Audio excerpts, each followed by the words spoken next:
Assalamualaikum warahmatullahi wabarakatuh, sahabat pertanian dan peternakan. Jumpa lagi dengan channel Zona Pertanian. Pada kesempatan kali ini kita akan membahas tentang dunia pertanian dulu ya teman-teman. Di sini kita akan membahas cara menangani atau menanggulangi kutu perisai pada tanaman, khususnya pada tanaman anggur. Sebenarnya kutu perisai bisa juga menyerang beberapa tanaman yang lain ya teman-teman, bukan hanya anggur. Biasa menyerang tanaman cabai, tanaman terong, tanaman durian, dan lain-lain. Namun, pada kesempatan kali ini kita akan memberikan contoh penanganan kutu perisai pada tanaman anggur ya teman-teman. Gejala tanaman anggur yang sedang mengalami serangan kutu perisai, biasanya pertumbuhannya tidak normal ya teman-teman. Tumbuh mengkerdil, daunnya kecil-kecil. Kalau dipegang seperti ini kasap ya teman-teman. Mengkeriting dan ruas batangnya itu sangat pendek-pendek sekali. Ini adalah tanda-tanda terkena serangan kutu perisai. Ini sebenarnya sudah kita obati, sudah kita treatment 1 minggu yang lalu ya teman-teman. Sudah mulai membaik sebenarnya, pertumbuhannya, tunas barunya sudah bagus, daunnya sudah melebar.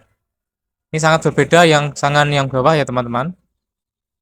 Kalau yang bawah ini kan kecil-kecil sekali.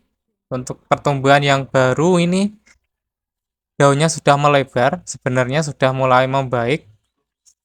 Namun ini sudah terbilang terlambat ya teman-teman untuk penanganannya. Karena keterbatasan waktu juga.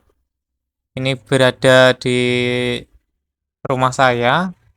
Saya tinggal kerja, jadi untuk penanganannya sendiri cukup terlambat. Jadi nanti kita akan tetap obati untuk kutu perisainya. Namun nanti semua batang tersier kita akan buang. Kita akan ulangi menumbuhkan batang tersier lewat bootnya saja. Untuk semua tunas air akan kita buang. Karena percuma kalau untuk dipelihara juga batangnya sangat jelek sekali. Ruasnya pendek-pendek. Dan seperti apa penampakan kutu perisai seperti ini ya teman-teman. Namun sangat tidak mungkin kurang jelas di sini. Nanti kita akan zoom untuk perlihatkan penampakan dari kutu perisai. Jadi seperti ini penampakan dari kutu perisai. Kalau kita zoom. Dan ini harus kita obati ya teman-teman. Kalau tidak kita obati, maka semua nutrisi akan diserap oleh kutu perisai, mengakibatkan tanaman kita akan mengkerdil untuk pertumbuhannya, kemudian daunnya akan mengkeriting. Tentunya untuk produktivitas tanaman kita akan terganggu ya teman-teman, jika tidak diobati. Dan untuk obatnya sendiri, teman-teman bisa menggunakan insektisida dengan bahan aktif abamectin atau bahan aktif fipronil, bahan aktif imidacloprid, dan juga supermectin. Teman-teman bisa pilih salah satu bahan aktif yang saya sebutkan tadi. Untuk mereknya bebas ya teman-teman. Dan nanti kita akan praktekkan cara menggunakan atau cara mengobatinya. Yang pertama-tama kita harus persiapkan dulu bahan dan juga insektisidanya.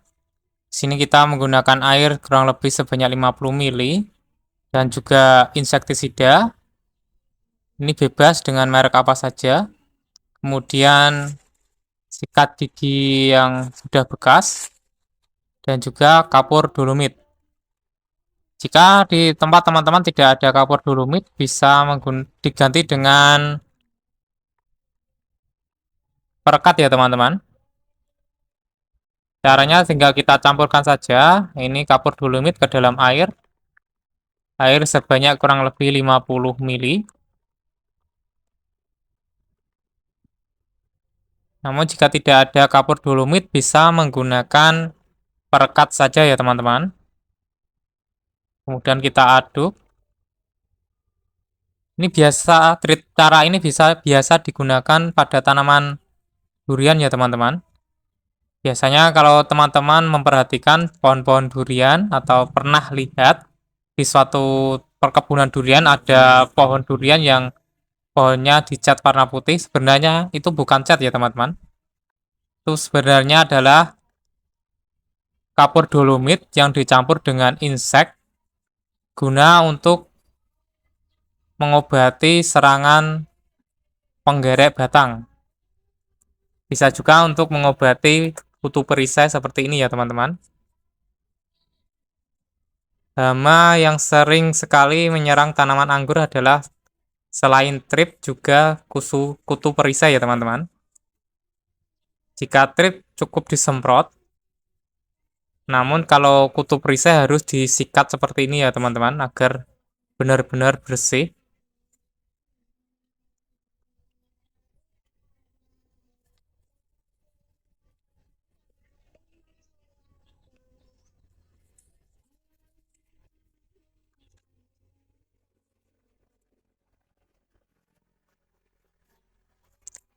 Jika kutu perisai tidak kita obati, tanaman anggur yang kita tanam, maka pertumbuhannya akan terganggu, akan mengkerdil.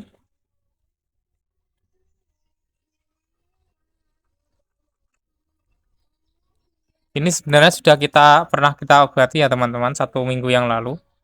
Dan ini tinggal sisa-sisanya aja yang mungkin kelewat kemarin. Dan untuk pertumbuhannya sebenarnya sudah mulai ada gejala untuk membaik. Berikutnya setelah kita obati dengan insektisida, untuk pemulihan batang tanaman, kita gunakan Empower. Ini kandungannya adalah berupa pupuk mikro dan juga NPK dan juga pembedah tanah ya teman-teman. Jika tidak ada Empower, teman-teman bisa menggunakan pupuk mikro biasa. Kenapa kita menggunakan pupuk mikro? Gunanya yaitu untuk memperbaiki sel-sel tanaman yang telah rusak terserang hama maupun penyakit. Ini penggunaannya cukup 1-2 gram per liter air. Kita semprotkan ke batang dan juga daun. Ini bisa kita lakukan, kita aplikasikan dengan interval 1 minggu sekali ya teman-teman. Ini batangnya sudah kita buang keseluruhannya karena percuma juga untuk diobati meskipun sudah mulai membaik ya teman-teman untuk daunnya. Namun untuk batang, ruas-ruas batangnya itu cukup pendek-pendek. Jadi kalau tetap dipelihara sangat jelek sekali. Jadi kita putuskan akan kita menumbuhkan batang tersier lewat batnya saja. Untuk tunas airnya kita buang keseluruhan. Dan mungkin cukup sekian ya teman-teman cara menangani atau mengobati tanaman yang terserang kutu perisai. Semoga bermanfaat. Jangan lupa untuk di like, komen, subscribe, dan nyalakan tombol notifikasinya. Salam sukses untuk peternakan dan pertanian Indonesia. Assalamualaikum warahmatullahi wabarakatuh.